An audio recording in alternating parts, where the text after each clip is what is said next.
أعوذ بالله من الشيطان الرجيم بسم الله الرحمن الرحيم وصلي وسلم وبارك على سيدنا ومولانا محمد وعلى آله وصحبه والحمد لله رب العالمين ربنا زدنا علما وعملا وأدبا وفهما السلام عليكم ورحمة الله تعالى وبركاته والحمد لله ثم الحمد لله. On va commencer le dernier chapitre, du moins l'avant-dernier chapitre de Ad-Daruriya de l'imam Ibn Jawzi al-Kalbi dans ce Mudhakkara de Yom Jumu'ah, Inch'Allah Ta'ala. Si on termine avec le dernier chapitre aujourd'hui ou la semaine prochaine, dans tous les cas de figure, on présentera un nouveau livre par la suite pour continuer ce Mudhakkara de manière agréable en abordant des questions qui ont un intérêt et qui permettent de vivifier le cœur en cette matinée bénite et pour justement passer une journée dans le zikr. Donc,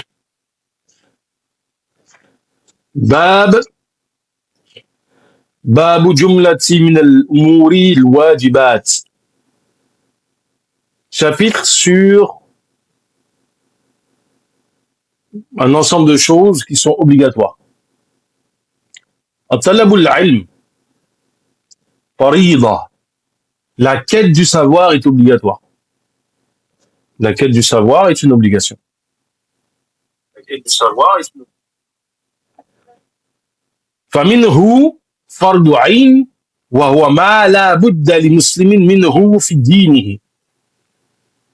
Et dans cette obligation, il y a premièrement l'obligation qui est individuelle, qui concerne l'individu. C'est-à-dire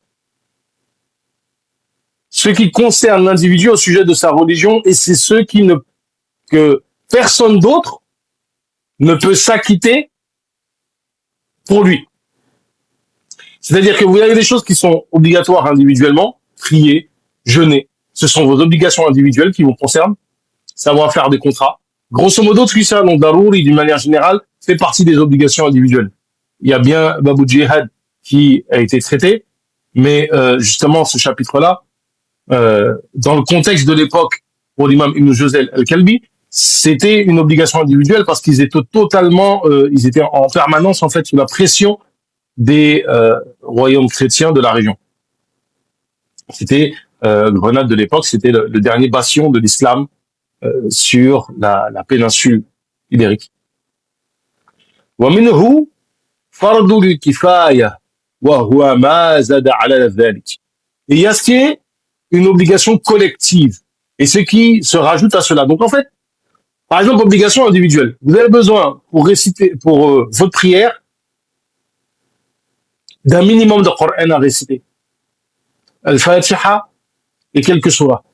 Au-delà de ça, en plus de cela, c'est-à-dire que quelqu'un maîtrise le Coran par cœur, c'est une obligation collective, c'est pas une obligation individuelle.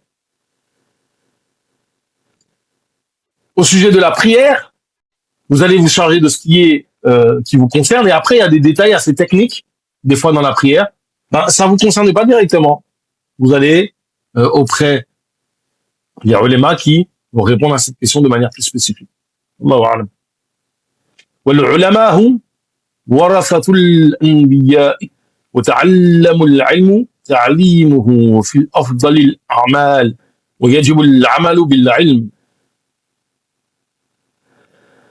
Et là, sujet très intéressant. Euh, les savants sont les héritiers des prophètes. Les savants sont quoi? Les héritiers des prophètes. En fait, c'est la paraphrase d'un hadith connu, célèbre, qui a été commenté, maintes fois commenté. Et effectivement, dans les ulama, il y a différentes catégories. Vous avez al-fuqaha, al-muhaddithoun, al-soufi, al-lughawi, etc., etc., etc., al-mutakallim. Tout ça, c'est des catégories de ulama. Et dans cet héritage prophétique, il y a une part qui est plus conséquente que l'autre. Certains ont hérité de tout ce qui va traiter de la société, des fuqaha. Il y a les questions des mu'amalat, aussi gérer les adorations, apparences, sur le plan des apparences, sur le plan de la validité légale. Il y a les mashir, ce qu'on appelle al-barb al-qulub, les, les éducateurs du cœur qui vont justement vous apprendre à purifier votre âme. Les muhaddithoun qui vont faire le travail d'authentification des hadiths, etc., etc. Et tout ça, en fait, c'est, si vous voyez, vous revenez au chapitre de l'héritage, et vous verrez que il y a des catégories qui sont différentes les unes des autres, mais on ne va pas ici plus développer que cela. C'est un sujet qui est traité dans d'autres dimensions, notamment quand on parle de tasawwuf, pour évoquer certaines catégories de ulama dont le rôle est d'éduquer les cœurs, qui reçoivent une plus grande part dans l'héritage prophétique.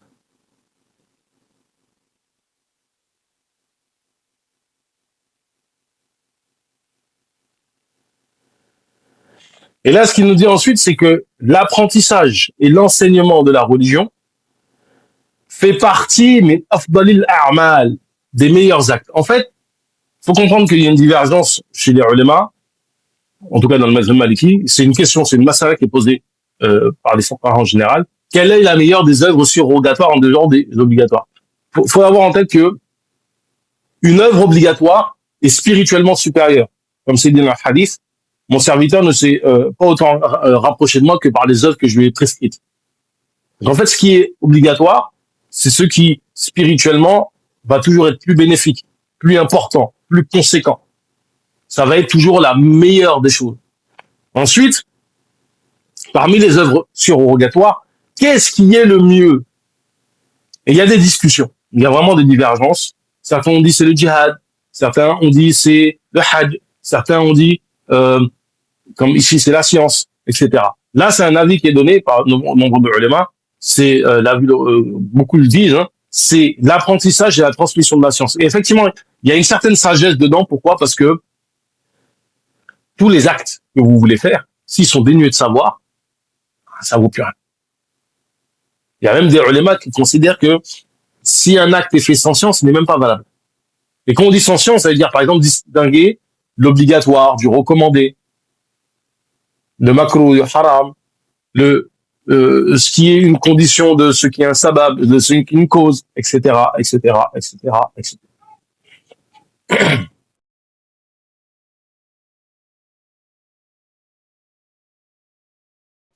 Et donc, sur cette dimension-là, effectivement, l'avis qui est donné ici par Ibn al-Kalbi, c'est un avis qui est partagé par beaucoup de fuqaha, notamment dans l'école. Pas que, hein, il me semble, si je me trompe pas de mémoire, avoir vu qu'on trouve la même chose, par exemple, chez les Hanabila. Et il y a une sagesse très pertinente, je crois, c'est de mémoire, oui, c'est Ibn Qayyim al-Jawziyya, qui dit, en substance, que la meilleure des œuvres, c'est celle qui est faite dans son temps. Et si ce qu'il appelle son temps, c'est par exemple, au moment de faire adhan, l'adoration que vous devez faire, c'est répondre au adhan. Quand c'est l'heure de prière, c'est la meilleure adoration, c'est faire la prière, etc. Chaque adoration, en fait, est liée à un instant, à un instant T. On peut même rajouter liée à un état spirituel particulier. Il est donc obligatoire d'œuvrer selon son savoir. Il y a une sagesse qu'on trouve chez les soufis et qui serait manifestement un hadith. Je ne connais pas le degré d'authenticité. Il est en substance من يعمل من يعمل بما علم لما يعلم ورفع الله العلم لما لم يعلم. Celui qui a une science qu'il qui a une science et qui la met en pratique, celui qui pratique selon une science qu'il a acquise, Allah Ta'ala lui fait hériter d'une science qu'il ne savait pas. Et c'est ainsi que toutes les notions de ilham, de dévoilement, de mukashafa spirituel trouvent leur preuve ici. واعلم أن الخير كله في طاعة الله وطاعة رسوله صلى الله تعالى عليه وسلم. Et donc, sache que tout le bien est dans l'obéissance à Allah et à son prophète. عليه الصلاة والسلام. وعصيان الشيطان. Et toute désobéissance revient à Shaitan. On pourra entrer dans les détails d'un point de vue de la spiritualité, parce qu'effectivement, il y a la question des ennemis de l'âme, et notamment les passions el-hawa, qui sont encore beaucoup plus dangereuses que Shaitan lui-même. La chose qui est particulière avec Shaitan, c'est que c'est un ennemi qui est irréductible. La seule chose qui peut être fait contre Iblis, c'est le fait qu'Allah Ta'ala l'éloigne de nous définitivement. Il ne vienne plus nous importuner. Mais en soi, il sera toujours actif. ومخالفة هوى النفس. Et il faut donc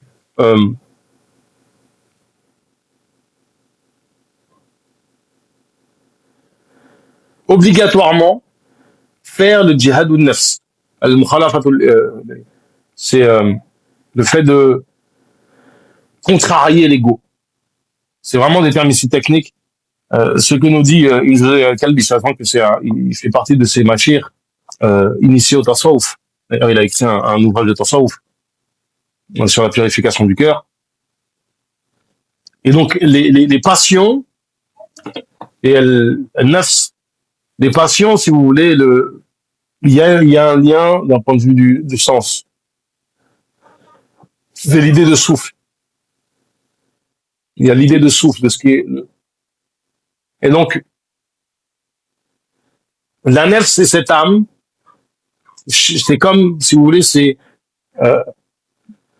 l'aspect de notre âme qui est enraciné dans la matière, enraciné dans ce qui est matériel. Et qui fait que l'on tend vers cette dunya. Et qu'on tend vers quoi? Vers nos passions. Nos passions sont comme des élans de l'âme qui fait que l'on va désirer plus au-delà, bien au-delà même, de, comment dirais-je, de nos besoins premiers, de ce qui nous est nécessaire.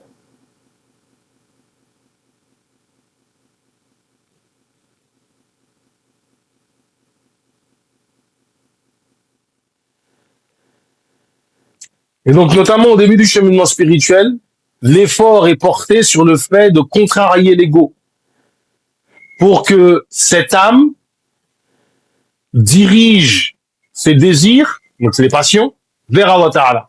À ce moment-là, les aspirations qu'on a pour Allah Ta'ala ne seront plus appelées hawa, passion, mais himma, le désir qu'on a pour Allah Ta'ala. Et tout ça, en fait, ici, ce qu'il va nous dire, c'est important.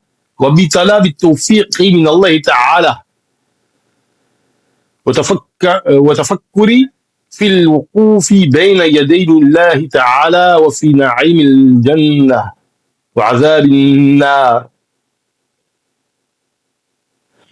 Et tout ça trouve quoi? Prend racine dans le fait de demander à Allah Ta'ala at-tawfiq. At-tawfiq, c'est le fait qu'Allah Ta'ala te facilite, t'enracine dans l'obéissance. C'est ça qu'il faut demander. C'est pas seulement la bonne guidée. Il faut demander wabillahi tawfiq. C'est auprès d'Allah qui est le tawfiq. C'est lui qui fait que justement, tu tends vers vers le cheminement. Que tu vas te lancer dans le cheminement spirituel. Que dans le cheminement spirituel, tu as cette motivation. C'est de là que ça vient, tawfiq. L'inverse, c'est khizlan. Khizlan, c'est quand justement, t'es complètement dans la rafla. C'est-à-dire que celui qui est dans le khizlan, il fait un péché, et lui, dans sa tête, bon, ben, pas grave. Ou pire, Ou pire, il va dire, bon ben, je ferai tauba quand Allah Ta'ala va me guider. C'est quelqu'un qui est totalement perdu.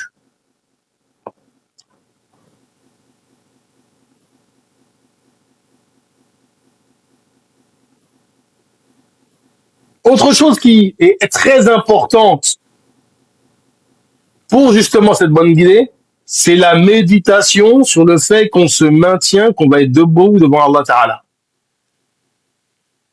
et qu'on va être jugé. De méditer sur les bienfaits du paradis, sur le châtiment du feu,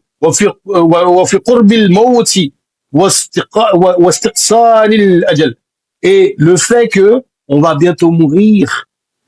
C'est-à-dire qu'à un moment donné dans la journée, il faut que vous vous rappelez que la vie n'est pas, que vous allez mourir, que tout n'est pas éternel. Il faut que là, quand vous vivez en disant, qu'est-ce que je prépare pour ma tombe? Qu'est-ce que j'ai préparé pour l'au-delà? En se rappelant que le temps est court. وتجب على كل مسلم التوبة من الذنوب ومن تضييع الواجبات. La tauba est une obligation pour tout musulman. Une obligation pour tout musulman. De quoi? De tout péché.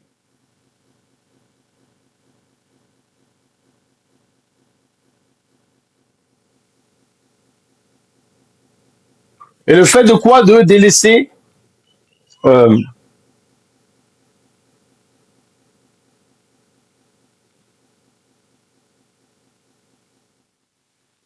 du fait de se repentir de tout péché et d'avoir délaissé une obligation. En fait, il faut comprendre, il faut avoir en tête une chose, c'est important, c'est que quand une chose est obligatoire, la délaisser, c'est un péché. Quand une chose un acte est interdit, le délaisser est obligatoire.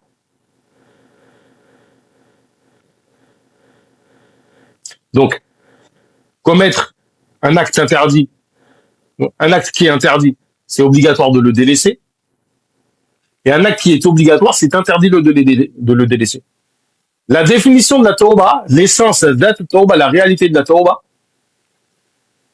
c'est le fait de délaisser un état blâmé dans la législation pour se tourner vers un état loué dans la législation. C'est ça la réalité essentielle de la tauba. C'est changer d'état. La tauba a 3 conditions. C'est-à-dire que la tauba en elle-même, c'est ce que je viens de vous dire, et il y a 3 conditions qui doivent être remplies. إحداها الندم على ما فعل من الذنوب.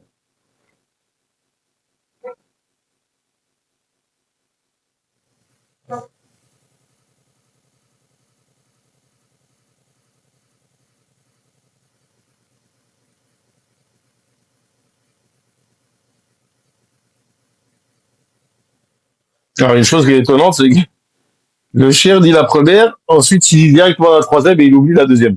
Oh, alhamdoulilah. Donc, la première, c'est quoi?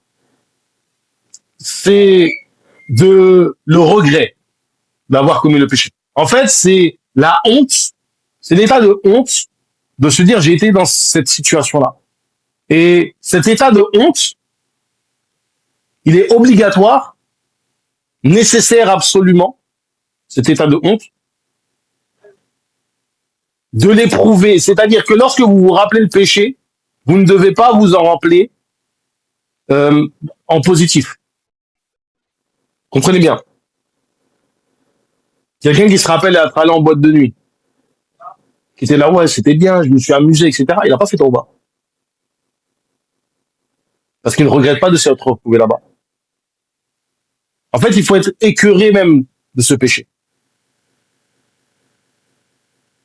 Il faut faire attention à cette condition-là parce qu'on peut annuler notre tauba juste en fait parce que on se rappelle du péché comme étant une chose agréable. الثالث العزم ألا يعود أبدا. Le troisième, c'est ne pas retourner, avoir l'intention ferme de ne pas retourner à ce péché. Ça, faut faire attention. Souvent, il y a une ruse de shaitan qui consiste à nous insuffler l'idée en waswas. Ouais, mais tu sais, tu vas retomber dedans, donc ça sert à rien. Non, non, non, non, non. il faut partir du principe que tu ne vas pas retomber dedans, tu es déterminé à pas retomber dedans. Tu retombes dedans, c'est Allah Ta'ala qui a voulu, tu refais tauba. Mais tu dois avoir l'intention ferme de ne pas retomber dedans. La deuxième condition qui n'est pas évoquée effectivement ici, c'est le fait de délaisser immédiatement le péché si tu es en train de le commettre. Par exemple, quelqu'un il a une canette dans la main en train de boire de la bière, il dit bon, une fois que j'ai fini, je fais tauba. Non, faut que tu jettes la canette tout de suite. Il y a une quatrième condition aussi, c'est s'il y a une tierce personne qui est lésée, il faut lui rendre son droit. Ça, c'est dans le cas où en fait il y a une personne qui est lésée.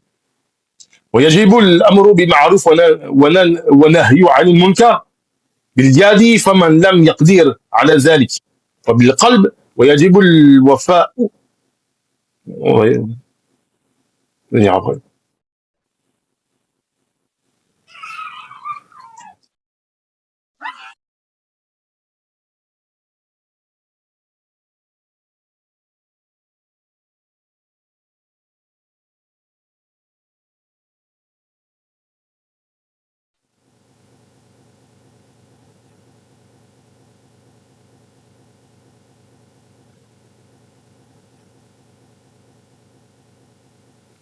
Donc, il est obligatoire d'ordonner le bien et d'interdire le mal. Par la main si on ne le peut, et si on ne peut, celui qui ne peut pas, il le fait par le cœur. Alors, ici, il y a tout un détail sur le Amr bil Ma'ruf wa Nahy Munkar. Il y a des conditions. Certains donnent 3, d'autres 5. Mais en résumé, les conditions, elles sont... Ça va être... je vais pas les énumérer pour pas embrouiller, je vais juste dire les éléments qui sont essentiels. Et la manière de les classifier peut diverger. Bon, au final, ça revient à dire toujours la même chose. Premièrement, il faut se rappeler que c'est une obligation collective. Le Amr bil Ma'ruf wa Nahy Munkar est une obligation collective. Deuxièmement,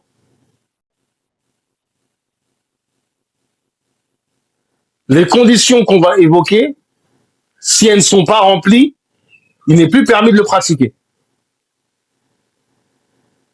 Al-ilm, la science, cela implique de connaître les divergences. Parce qu'il n'y a pas d'inkar, il n'y a pas de blâme sur une question sur laquelle il y a divergence. Après, si vous êtes au sein du mazhab maliki, il y a des principes, il faut suivre la vue mashhour, etc. Il y a des détails comme ça. Mais globalement, quand vous parlez à quelqu'un, lorsque vous lui ordonnez le bien, c'est une chose, et que vous lui, comment dirais-je, blâmez le blâmable, si vous voulez, vous lui interdisez le blâmable, il faut que ça soit sur une chose sur laquelle il n'y a pas de divergence. S'il y a divergence, et que la personne vous dit, mais je suis tel avis, vous pouvez rien dire. Même si les malikis qui sont un avis hanafi, par exemple. C'est quelque chose qu'il faut comprendre. Deuxièmement, il y a le von, la présomption de. Elle est de deux sortes. Une qui rend permis, donc c'est une mandoubat qu'on va faire. Une qui rend la chose obligatoire. Premièrement, le von, que cela ne va pas entraîner pire. L'exemple qu'ils prennent, c'est que ça peut, on parle même de vous. Par exemple, vous faites le rappel, c'est l'exemple que prend l'imam al-Majlisi dans son commentaire, dans son sharh de Mukhtasar al-Akhdari. Il prend l'exemple de quelqu'un qui fait le rappel à quelqu'un qui est sous de ne pas boire d'alcool et la personne a un couteau dans la main. Est-ce que tu planté, mon ami? Et là, ce que tu as fait, en fait, tu t'es juste suicidé. C'est un problème. Donc, il faut que le vendre, que ça ne n'entraîne pas pire. Et dites-vous que le simple fait, par exemple, deux musulmans rentrent en conflit, en soi, c'est un problème. Des fois, il y a des gens, ils viennent faire le rappel aux autres, et l'autre, en fait, il dit, mais pourquoi tu me dis ça? Alors qu'il sait pas que lui, il suit un avis, en fait, qui est valable dans la charia. Parce qu'il a été donné par telle école, par tel ulema, etc., etc. Qui a, évidemment, qui a accrédité pour donner la fatwa. Ça, c'est un problème. Et vous créez, en fait, un conflit entre les gens. Des fois, vous voyez des gens qui viennent à côté de toi. Ouais, Akhi, tu sais, je t'ai vu faire ça dans la prière. Mais Akhi, lui, il a appris à prier, t'es au courant. Des fois, ils disent même ça, des tontons qui ont toujours prié toute leur vie. Toi, en fait, t'étais en boîte de nuit, tu as fait tauba, et puis là, maintenant, tu vas expliquer la vie aux gens. Bref. Le cas où ça devient obligatoire, c'est si tu penses, justement, tu as la présomption que ça sera bénéfique. Là, tu dis, ça va être bénéfique si je fais le rappel. Là, ça devient une obligation. Et ça peut être une obligation individuelle parce que toi, tu vois que c'est bénéfique à ce moment-là.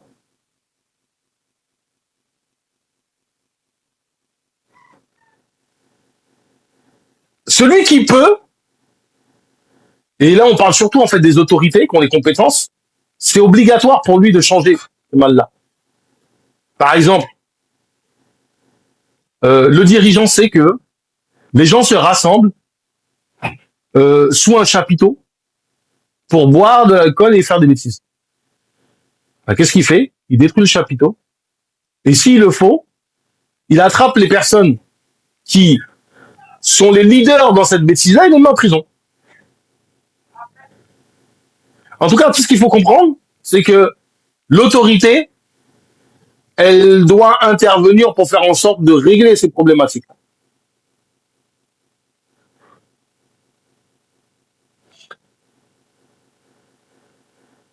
Une autre condition qui est très importante, c'est que le mal soit apparent.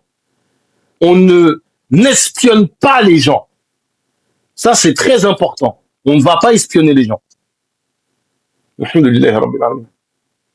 ويجب الوفاء بالنذر من الصيام والصدقة وغير ذلك وغير ذلك. Alors ça, c'est un chapitre en fait qu'on voit en niveau intermédiaire de mémoire, si je me trompe pas, dans la Risala, on ne voit même pas dans Muqaddamat al-Izziya, c'est la question d'un nadhr. Un nadhr, c'est une adoration surrogatoire qu'on se rend obligatoire.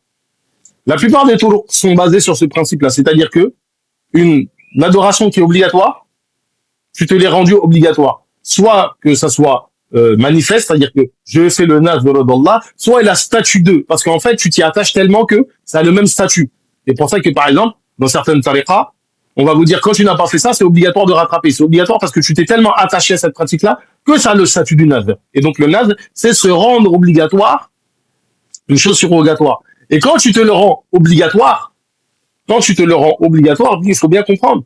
C'est une dette, tu dois le faire, tu dois t'acquitter comme tu dois t'acquitter, en fait, du jeûne du mois de Ramadan, où tu dois t'apprier 5 prières par jour, etc., etc. Et il y a des détails que l'on voit que ce soit dans le chapitre du jeûne ou dans le chapitre de la prière, que l'on ne va pas développer ici.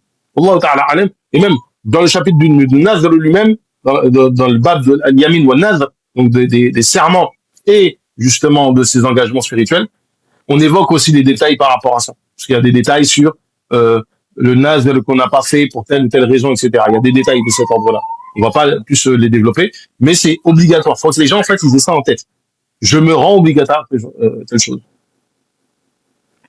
ومن حلف بالله فنحيث فعليه.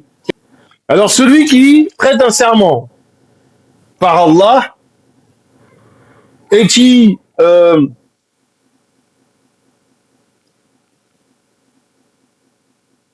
se parjure, il doit une kafara. Alors, soit il jure de ne pas faire quelque chose, soit il jure de faire quelque chose. Dans les deux cas, s'il rompt son vœu, à ce moment-là, comment dirais-je, il devrait une kafara. Alors, pour ce qui est de jurer, par quoi est-il permis de jurer? Il est permis de jurer par Allah et par ses attributs. Et donc, celui qui fait ça, ça l'engage. Il est makro, et certains ont dit haram, d'autres même ont dit permis, de jurer par ce qui est sacré dans la religion, comme la Kaaba, comme le prophète alayhi salatu wassalam, ou le mushaf. L'avis de mémoire qui est retenu, c'est que c'est makro, pas que c'est haram. Wallahu alam. Il est haram de jurer par autre tout ce qui a été dit, notamment quand c'est une chose qui, par exemple, qui est honorée par les koufars. Ça va être interdit. Ça va être du coup si tu fais un ta'zim de cette chose-là, c'est-à-dire que tu lui donnes ou tu lui donnes une vénération qui est du même ordre que celle des koufars eux-mêmes. Par exemple, il y a des koufars qui vont dire ouais, tu touches du bois, des trucs comme ça. Le serment deux types de serments pour lesquels il n'y a pas de kafara, c'est al-yamin ou l'aro. Donc c'est en gros, il y a un avis qui dit que c'est juste un abus de langage. que tu as l'habitude, c'est un tic de langage. Wallah, wallah, wallah, comme on entend beaucoup aujourd'hui. Et un autre avis qui dit que non, non, non, non, c'est le fait de jurer en étant convaincu de quelque chose, mais ce n'est pas le cas. Et el yaminul ghamous, qui est le serment mensonger, où là on ment sciemment. Et dans ce cas-là, il faut faire tauba.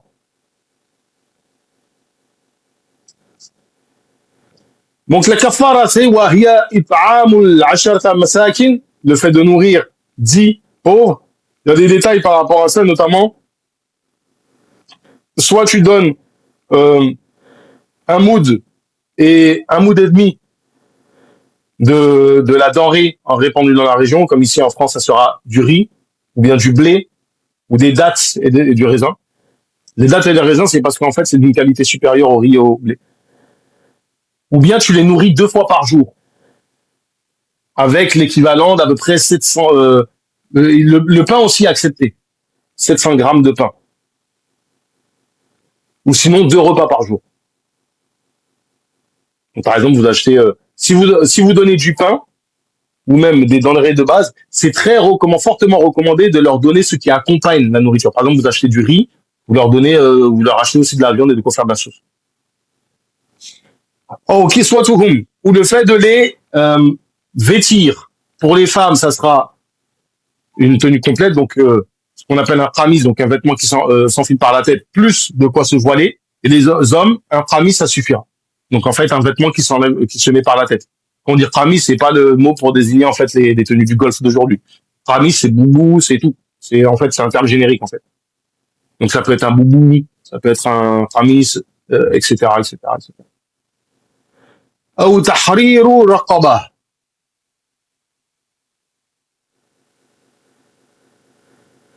Le fait de libérer un esclave. فمن لم يقدر على ذلك الصام 3 أيام. Et celui qui peut faire rien de tout ce qui a été évoqué, lui, il jeûne 3 jours. C'est pas, ouais, j'ai fait un serment, j'ai parjuré, je jeûne 3 jours. Non, non, non, non, non, non, non. C'est si tu ne peux pas faire les 3 réunis là, les 3 évoqués, là, tu vas jeûner 3 jours. ولا يجوز لأحد أن يدخلوا منزل أحد حتى يستأذن. Il n'est pas permis à quelqu'un de rentrer chez l'autre dans sa maison sans qu'il lui ait donné l'autorisation. Et il y a une forte... C'est quand vous toquez chez les gens, là, dites pas c'est moi. Le prophète, alayhi salatu wassalam, il a blâmé ça.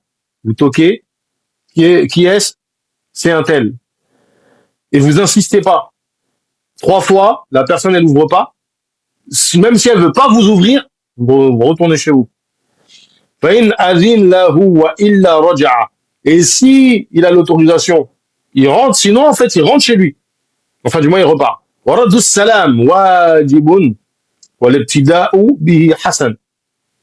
fait de rendre le salam est obligatoire.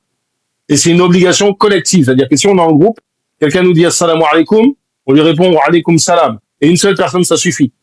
Et ceux qui sont assis, celui qui marche, alors que des gens sont assis, c'est recommandé que ça soit lui qui initie le salam.